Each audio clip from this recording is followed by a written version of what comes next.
Njowga rolls over and listens sleepily as his mother prepares breakfast outside. Muffled coughing and the quiet crackle of fire raise him from his thin mattress on the dirt floor. "Meh!"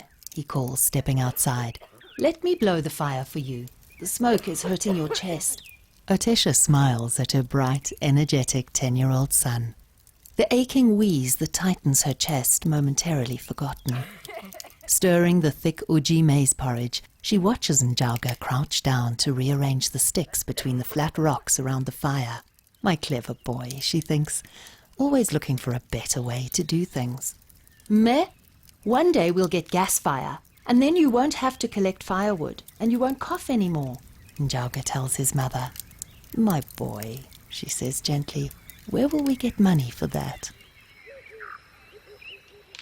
A branch cracks quietly behind gently swaying trees. A huge grey shadow stands silently in the thicket. Imara lifts her trunk, tasting the air, listening.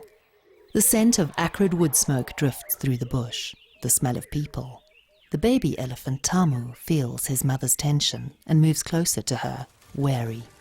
Imara's younger sister Nima follows a short distance behind, alert and anxious.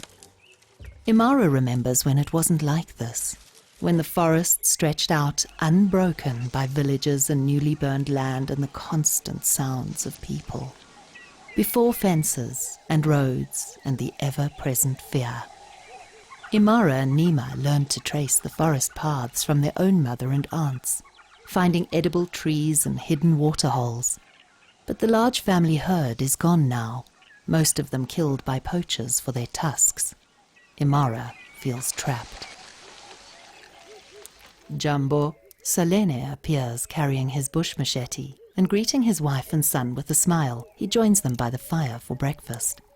His lean frame settles into a plastic chair, holding the tin porridge plate in one hand and a mug of tea in the other. A worn old hunting knife is tucked securely into his belt as always, and his big toe wiggles through a hole in his shabby shoes.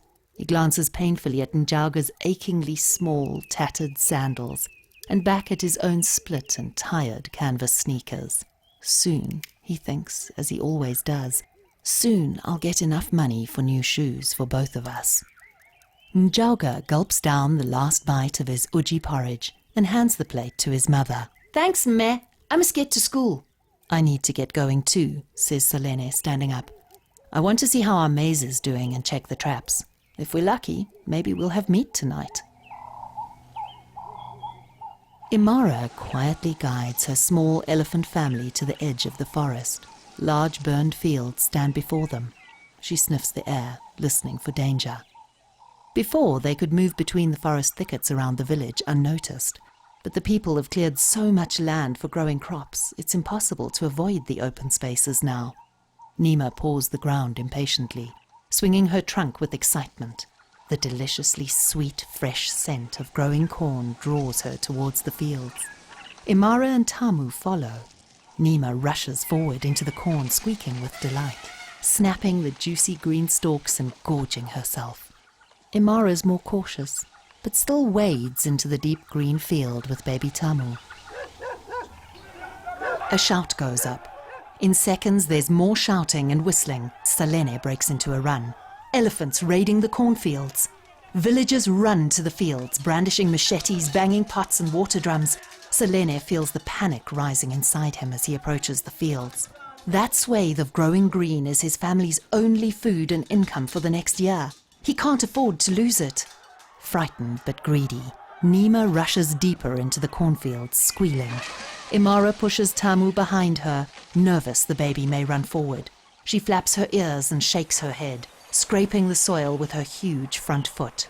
The villagers keep coming, throwing rocks and shouting at the large grey raiders. Imara's body bristles. She raises her trunk. What was that? Where did it come from? Is it a gun? Where is baby Tamu? The mother elephant's rage and fear overwhelm her. She turns and charges towards the shouting villagers, ears out, huge feet crashing through the corn, desperate to protect her baby. Kami, a young villager, shakes a stick at Imara, shouting and waving his arms. From behind Kami, others throw rocks at the charging elephant. Imara sees Kami, feels the stinging thud of the rocks hitting her head and side and bowls him over, whacking the teen with her mighty trunk as she thunders past.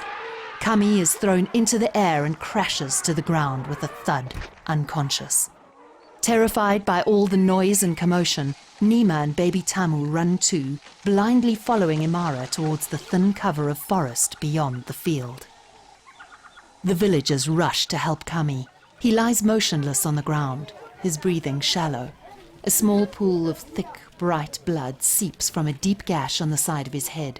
Selene and another man pick up the limp youngster from the dirt, carrying him to the nearest house. Selene's skin prickles with shock. He looks at Kami, so young and bright, tossed by a raiding elephant as if he was an old fruit peel. Anger rises hotly through his body.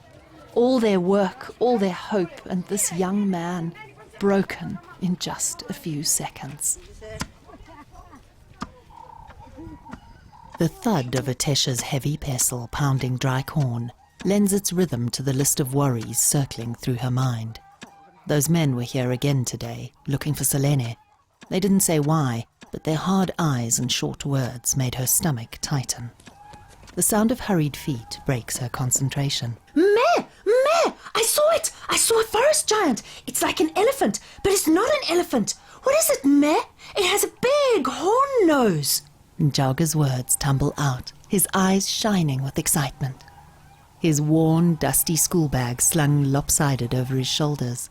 You must be careful, Njowga. The woods are full of elephants. It's not an elephant, Meh. Njowga insists. I saw something else. My heart was so excited. If I had a phone, maybe I could take a picture.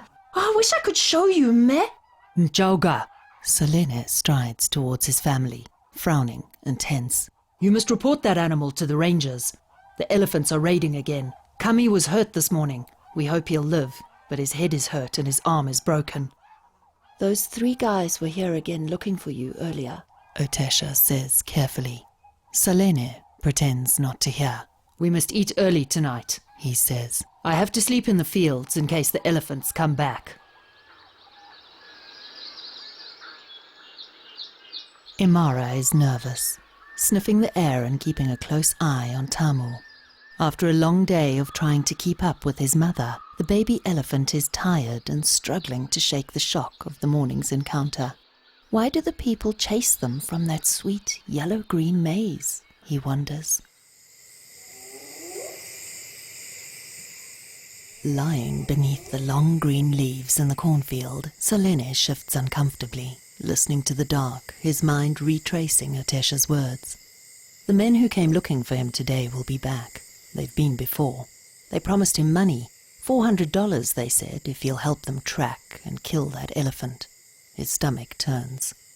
He thinks sadly of his great-grandfather's stories about a great elephant bull that was 100 years old and very wise.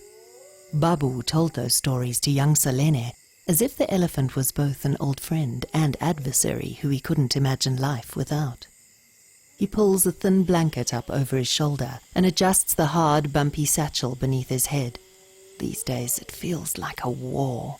A man must look after his family, his grandfather told him. Family first, always. His mind wrestles with the poacher's offer. That money could make so many things better for his family. Why do we have to battle so much? Sleeping in this field, afraid and uncomfortable, worrying constantly about the crops. Maybe killing that elephant isn't so bad. The picture of young Kami being thrown into the air like an old rag that morning replays over and over in his mind. The deep weariness of fighting every day just for his family to survive settles heavily in Selene's heart. Babu, he pleads silently to his ancestor. Babu, I know it's wrong to kill elephant, but Babu, I can't watch my family suffer for food anymore. I can't watch the elephant break my fields anymore. May God forgive me for this wrong thing, Babu. I know I can go to jail, but that risk feels small next to this fighting every day. Tomorrow, I'll find those men. I must look after my family. Early next morning, Njowga makes his way through the village to the door of the ranger's station. Odi, Odi. Karibu, comes a voice from inside. Come in! Nervous and excited all at once, Njowga opens the door. Excuse me, sir, but I saw a big animal in the forest yesterday. It has small eyes and small ears, but it's very big, like a small elephant, and it smelled me, and I was scared, but I stayed and I watched and... Poorly, young man. Slow down. That's a lot of big and small in one story. The ranger chuckles at the enthusiastic youngster in his doorway. Come, sit down. Tell me everything. The ranger shows Njowga to the 2 plastic chairs outside the door of the hut. The boy's energetic young frame almost seems to hover above his seat with excitement as he begins his tale of the strange meeting in the forest. I was coming home from school, and I went the long way back through the forest. He begins, his eyes shining. I felt like something was behind me, and I thought it might be an elephant because I heard that big breathing noise. But it wasn't. This animal had a big horn nose. I've never seen it before. The ranger listens intently, bemused by the youngster's earnest face. This is good news, my boy. That animal you saw was a rhinoceros. They're scarce, and we've been looking for them. Well done for coming to tell me. You'll make a great ranger one day. Njowga's heart races with happiness. A ranger! Imagine him, a ranger! Now that would be something. I have an important job for you, the ranger continues. You must show me where you saw the rhino. We'll put a special camera there, and when the animal comes that way again, it'll take pictures. Can I see the pictures? Asks Njowga hopefully. I'll be happy to show you pictures if we can get them, says the ranger. But even better than just seeing the pictures, we can also get money for our village and your family with those pictures. Money for pictures? Njowga is confused. Yes, my boy. We have animals and birds in our forest that you can't find anywhere else. People in big cities and other countries don't have these creatures. If we stop cutting the forest and burning the land, it will be full of rhino and sable antelope and many other amazing animals. When our cameras in the forest catch pictures of these creatures, people everywhere can see that we're protecting the land and the animals, and they'll send us money for looking after the earth. That money goes straight into an account through your mobile phone, so you get all the money they send. It doesn't get eaten at the bank. Njowga's mind races. Money! He thinks of his mother coughing by the fire, of his father sleeping in the dirt of the fields to protect their crops. He thinks of the constant worry about money for school and clothes and food. He thinks about a bicycle. The small boy who dreams up new ways to do things suddenly feels braver and more powerful than he ever has in his 10 years of life. Njowga looks the ranger squarely in the eyes. I will show you the rhino, he says firmly. I will look after this animal and the forest, and I will look after my family too.